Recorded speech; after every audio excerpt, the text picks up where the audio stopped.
Radiant and Resilient is about mindset and faith to break paradigms and overcome challenges in our life. Because when the mind, body, and spirit are aligned, we literally radiate from the inside out. I'm Kay Vasquez. Let's dive in. Welcome to Radiant and Resilient, Tierney. I'm just so excited to have you on this podcast because I met you actually not too long ago through a mutual friend of ours. Her name's Jenna Klopfenstein. And when she told me about you, because I was seeking other female faith-based entrepreneurs, I was like, I knew I needed to just reach out, get to know you. And I had been following you for a couple of months. And then one day I saw a post that you're doing a breakthrough summit. So I signed up and had the beautiful opportunity to meet you. So for those of you who are tuning in, you don't know who Tierney is. She is a Christian personal growth mentor and also the founder of the Live Bold movement, which is a community, a ministry, and also a podcast as well, which I've had the pleasure of being a guest on. So I love Bold because it stands for 4 different things: brave, obedient, loyal, and determined for Christ. I think that's absolutely incredible. So welcome, Tierney. Thank you so much for having me. Yeah, it's the beauty of, connection and the positive side of social media sometimes, right? When we actually use it intentionally, we get to connect with amazing people who we're aligned with. So yeah, I'm so just grateful that you reached out and that we've been able to connect. So Yeah, absolutely. And I think we were chatting a little bit about that, how like social media can be used for wrong intentions, but when used through a good intention, it can actually lead you to connecting with beautiful, incredible people. And I've been able to meet so many incredible people like yourself through social media because you're located where in California? Phoenix, Arizona. Oh, Phoenix. That's right. Phoenix, Yeah. Arizona. And I'm in Florida. And Right. I would have never been able to connect with you if it wasn't for social media. So it is definitely one of the benefits. And when I joined your Breakthrough Summit, it was a free virtual event that you did. I was just definitely intrigued to learn what this was about because I'm all about breakthroughs, and that's like one of the things on this podcast that I talk about is just like overcoming challenges and the breakthroughs that come with it. So I was curious what you had to share in terms of that. And one of the breakthroughs I realized I still needed was around limiting beliefs. And in your summit, you shared a really cool perspective that I never thought of in terms of limiting beliefs, which is that it's rooted in sin. So can you share a little bit more about that? Yeah, absolutely. And just talking about those perspective shifts and everything. It's funny, last night, God kind of just dropped in this, we hear this term like comparison is the thief of joy. And he was like, no, the enemy is the thief who comes to steal, kill, and destroy. And comparison is just one of his tactics that he uses. And of course, that's rampant on social media if you don't shift that perspective of looking intentionally for those people who you want to connect with to grow and move forward and just do big things for the kingdom. And and that term breakthrough was another perspective shift, that came. This was the first virtual event I've ever done. I'm like all about in person, that in-person connection is so powerful. And it was coming off of the first big annual event for Live Bold that, we totally co-created, just with God and with the whole community. And I was doing this breakthrough summit to, like I said, just, bring more people in, who aren't necessarily local to Phoenix. And that whole shift came from one of the speakers at the retreat.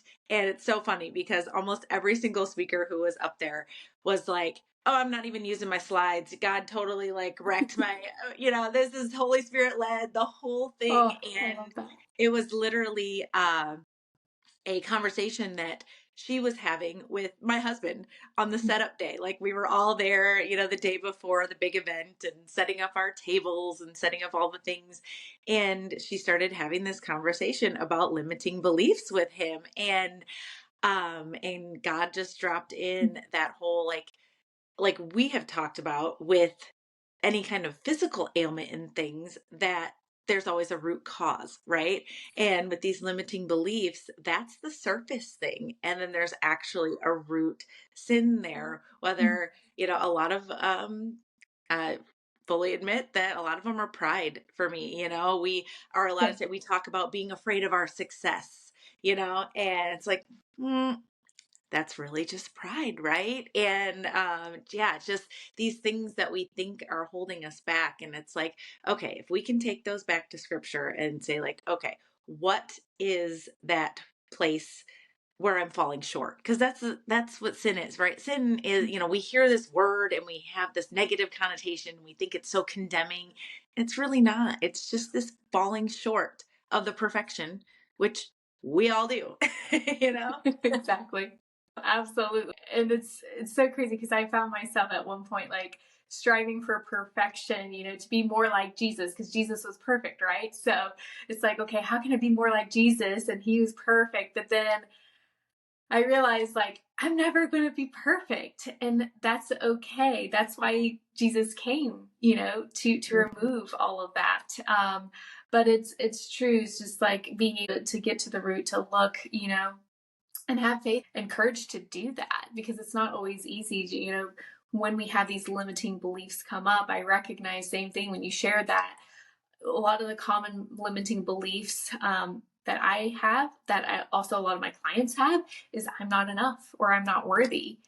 And when I thought about it, I was like, yeah, that's actually rooted in pride, because everything that I did, seeking achievements and fulfillment and chasing after different successes, it was all rooted in pride because of like, how I should look and what I should do and how people perceive me. It's all rooted in pride. I never really stopped to reflect that, wow, that was rooted in pride. So that was such a big eye-opening thing for me, because when we're focused on pride, it actually disconnects us from who we really are and who God created us to be, which is Mhm. love. Yes. So, And so much of it is just that identity piece. It's like and I, like, this is part of my testimony, is spending so much of my life placing my identity in what other people thought about me, or the relationships I was in, or, making other people feel comfortable, and everything. And it's just kind of, and you either, tamp down who you are or hide parts of you that are going to make other people feel uncomfortable. And, it's like, and it all with the whole like self-help industry and personal growth and development and all that, it's like, it's so centered on self. And when we look at our worth and all that as self, it's like, no, we were made worthy because of what Jesus did. And, and we're made enough because of what he did. And then we can go out and use that. And we're standing on a solid foundation and not trying to do it all in our own strength and self-reliance.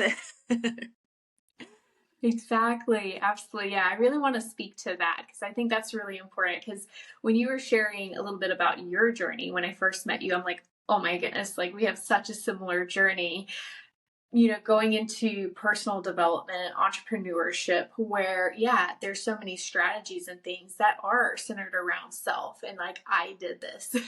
Yes. And I found myself, yeah, again, just like really disconnected from who I really was, from who God created me to be, because I'm just pursuing this sense of like self, and I did this and manifest this.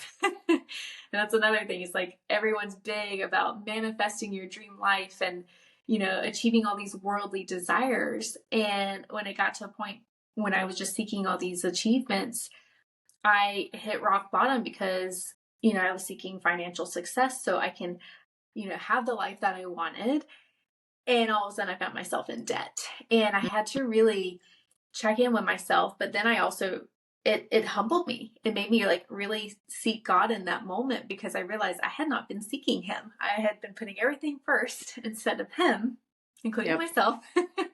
And he reminded me, like, you need to surrender. You need to surrender everything to me, including your business. And I was like, oh, okay, so it's not about me. And it's not Right. about how I should show up and about, yeah, everything that I'm doing.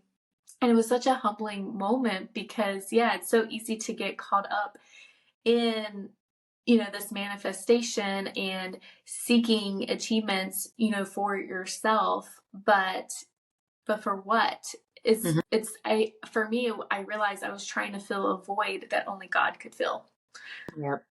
Absolutely. And I mean, as you're talking, the scripture just pops up, Matthew 6:33, right? He Mm. says, because like you said, we're seeking this, we're seeking that. And it's like he tells us, seek first my kingdom Yes. and my righteousness, Mm. and all those other things will be added to you, and it may not look exactly the same as what we thought when we were, reaching for all these things, but I truly believe that I've been hearing this so much lately about just this wealth shifting, Mm. and again, not necessarily wealth the way the world defines it, but Yes. God, it all belongs to him anyway, and he wants that wealth in the hands of his people who are going to be seeking his righteousness and seeking to Mm. be more like him. And he wants you to build the business, and he wants you to have the thriving health and wellness and all of the things. And but it's like, where's the root and where's the focus? And if we're seeking him first and taking that next right step, towards that, he adds it all. He adds it all. He really does. He really does. And actually, our pastor this past Sunday said exactly, pulled up the same verse. And it was just a reminder again, like, seek God first. Are you putting God first? And I was like, oh, recently I was like, I think I slipped out of not putting God first. Yep. And it was such a beautiful reminder. But yeah, it's, it's just wild how, God works, right? When we, get off the path and, Mm. stop seeking him, he's just so gracious and patient and kind and waiting for us, and sometimes gives us little gentle nudges in different ways. Yes. Sometimes, you know, in things that are uncomfortable and not what we expect, but they're just reminders to just like, hello, like I'm here, Yep. seek me first. And I'm here to support you and guide you and move in a supernatural way that only he can do. So, as part of your journey, I know there have been so many challenges that you have overcome, but is there one that you could speak to, especially if it was something recent that you used mindset and faith to overcome it? Oh, wow. So I heard this on the radio recently, actually. And it was talking about taking your thoughts captive. Mm. That's another verse, take all thoughts captive and make them obedient to Christ. And this person was talking about how um something's getting taken captive. If it's not you taking captive the thoughts, they will take you captive. And one or the other is going in bondage, and you have the choice of which one it is. And I thought that was Mm. so powerful because as we've connected, a little bit on my mental health journey, that's an on even though that was a diagnosis, many, many years ago, it's something that, I have to even though I believe in full, supernatural healing, things can creep up, like I said, when I'm Yes. not doing all the things, we're in a crazy transition season right now, having just moved. I went on a mission trip. There's like, just recovery from all of that, just with your energy and sleep and environment and all the things. And so I have a diagnosis of bipolar 2 disorder that I received after actually having severe postpartum depression after my third child, to the point of suicide. And, I truly was believing that lie of the enemy that was in my head saying your family would be better off without you. And, those things, like, these thoughts can creep in and they can take over if we don't take them captive. And so it's truly a daily process. And one of those choices is to, one, like you said, surrender, Yes. because this isn't mine to carry, Yes. and two, not claiming that as an identity. I think in the mental health space, which I'm sure you deal with a lot with clients, and what you do is, there's so many labels that people want to claim. And it's like, you will never hear me say I have or I am. And Yes. especially with something in the bipolar space or something like that, like those are, people can truly just, you can go stuck. You can get so stuck in claiming that as a label and an identity of you. And it's like, no, that's not in alignment with what God says about you. And so it's truly like, our minds are, the enemy's playground to come in, and he will use it when we let him. And so, yeah, that's just been a huge shift in, when I went the traditional route to originally Mhm. manage my symptoms and get to a place. And, like I've always said, I am not anti-medication. There's no condemnation whatsoever if that is a route that you need to go. I just don't believe that it was a lifelong thing for me. And most mental health stuff like that, it's like, okay, we're managing these symptoms for the rest of your life. And I just didn't accept that. So it was truly just surrendering that to God, and, not claiming that as an identity, and realizing that I had to allow him to do the final healing, really. Oh wow. Thank you so much for sharing that, cuz yeah, mental health, it's a huge topic. I do believe like we all experience it to to some degree. Like I used to experience a lot of anxiety, and I too was on medication for a very short period of time, but I, like you, was like, I don't want to be on this medication long term. Like I want to figure out, what do I need to do to support myself, to work through it, to get to the root cause. And I love how you surrendered, because yeah, there's like so many pieces as you're talking that were coming up. One, one of the verses I believe you use for your live bold movement is, what's the verse? Fear The is second not. Timothy Yes. 1:7. Yes, Yes. God does not give us the spirit of fear, but of power and of love Yes. and of sound mind. I love that translation because it talks about the mind. So, Exactly, exactly. And that's really the thoughts and the beliefs that we have, and recognizing if the thoughts and the beliefs we have are rooted in fear, it's not from God. It is coming from the enemy, or hmm sometimes it's from other people. And so I love when you're like, take captive of those thoughts, because yes, it's in the Bible and it's so true. Like we can really apply that verse. It's like, take captive of the thought. And for me, it's recognizing, is this rooted in fear, or is this rooted in love? Because if it's rooted in fear, then it's not mine. And yep. then you can release and surrender and let it go.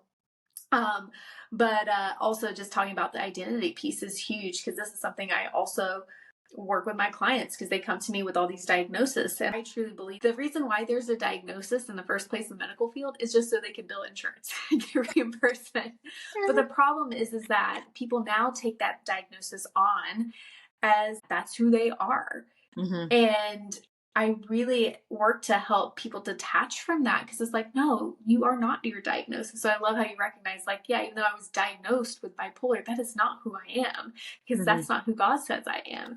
And it's so true. I'm like, and with anxiety, it's so wild. Like, anxiety is just something we experience, it's an emotion that we feel. Yes. And yet it's a diagnosis in the medical field, and people say, I'm an anxious person. I'm like, you're not an anxious person, you're just experiencing anxiety. So for Yes. like the bipolar, it's like you're just experiencing a fluctuation of moods, but it's not necessarily a bad thing. When we're experiencing a certain emotion, to tune in and lean in and be like, well, what is this here to teach me? What am I to learn from this? Because it can teach you so much. And then getting to the root, is this love or is this fear, can hmm reveal so much, and recognize where it's really coming from, and being able to surrender and release that. So yeah, two main things in recognizing, where are these thoughts, taking captive the thoughts and recognizing the root of where it's coming from, but also the identity piece is so huge. And I love, yeah, how you use that mindset and faith to really overcome it. And like you said, it's a daily thing to surrender to, recognize, because we're human, and like you said, it's like we're living in this spiritual battle that I realized, like, the spiritual realm, we cannot see it, we cannot feel it, but it's there. And the enemy, you know, the spiritual battle that is happening most commonly is the battle in our mind. Because yes, the enemy can plant those thoughts, those beliefs, those fears into our mind, but thankfully God has the power and authority, to remove them, because he doesn't know what we're thinking. he just can implant those thoughts and Yep. hope that it impacts us. But once we take captive those thoughts, then we can, surrender and release them to God, and then allow God to move in such a beautiful way. So thank you for sharing that, because I Yeah. think this is just something that the more people share and are open, the more that healing can happen for so many people.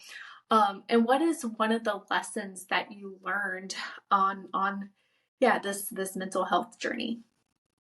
You hit it right there when you just said about talking about it.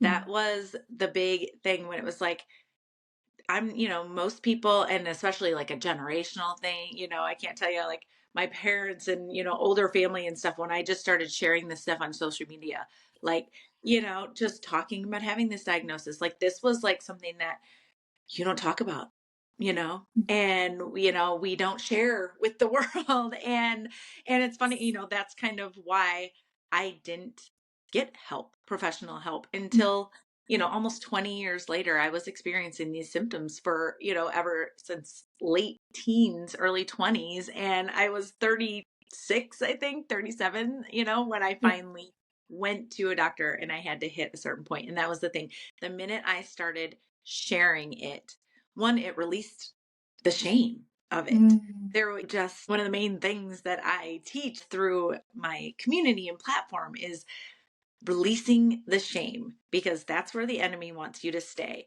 You have this diagnosis, or you have this issue, or you have this mm, problem, and you need to just sit in that, and right. nobody needs to know about it, and because it's embarrassing, and it's it shows weakness, or it should, all of these are lies that and that the enemy wants you to stay in and stay stuck. And the minute you start sharing vulnerably about what you're going through, it's like this outpouring of like, Mm. oh my gosh, me too, and you give people permission to share it too, and then you give them that just that space to, you know, like I said, release the shame, release the insecurities about it, and realize that they're not alone. They're not the only one going through this. And there truly is, a light at the end of the tunnel. There are solutions that you can, God has truly, one, He created our bodies and all, you were talking about, the spiritual versus, that was one of the most profound things that I've learned, was that whole, we, used to call it, you hear all the time, mind, body, spirit, where it's actually body, soul, and spirit. And we talked about this when you were on my Yeah. show. Like, it's just so profound. I can't stop talking about, where, because it truly is, we have this body that's the physical part that's here for this short time here on earth, and then we have our soul that encompasses all those emotions and the personality and our mind and all those things. And that's, like you said, where the enemy's playground, where he wants you to stay quiet, he wants you to stay isolated, he wants you not to talk about it, because when you start talking about it, you can heal it, Can heal. and God can heal anything, even if you don't say anything. I truly believe in that. I've seen supernatural healings of many things, including serious mental health things and many other things, including cancer and kidneys and all the things. Like, God can do it. But it's so powerful when you share your super deep, vulnerable parts in, like you said, in love, in a way that's like inviting people into it with you, to pray for you, to walk alongside you. And like I said, there's just that ultimate healing journey for all the parts.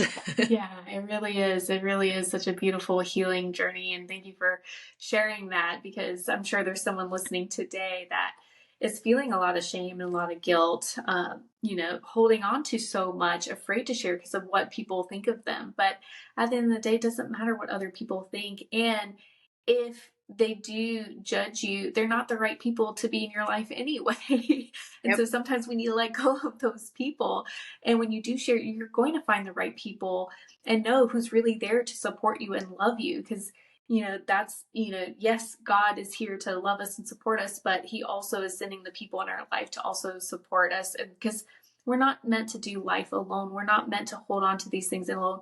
And like you said, by sharing, we can relate to other people. And that's one of the biggest things I realized, like, as I started sharing my story and hearing and listening to other people's story, I realized like, wow, there's so many connections. Like we can relate to like I can relate to your story so much. And I would have never known had we not like shared and talked Mm-hmm. and, recognized like, wow, we've been on such similar journeys.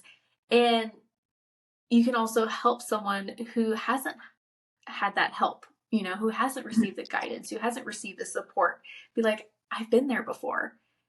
This is what happened to me and this is how I overcame it, and be able to help someone else because we share. So God wants us to share our stories to help other people. That's what we're here for. So thank you for sharing that. And yeah, goodness, there's just so much we could dive into, Tierney. Right. I feel like we could go on and on and on, but the last thing that I would love to know is, what does radiant and resilient mean to you?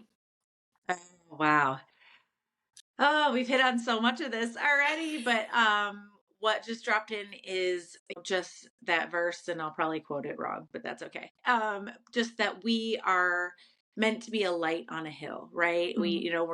We're not supposed to cover our light, and that's sharing your story, and it's truly, like I said, doing it in a way that's meant to serve others. Because when those messy parts, those really, awful parts that you think are just too ugly and too scary or too dark or whatever it is to share with the world, that's literally what God will use to be a light to other people's paths. And through that, you become more resilient to the things that you're facing, because then you've opened up the door to invite, like you said, we're not meant to ever do this alone.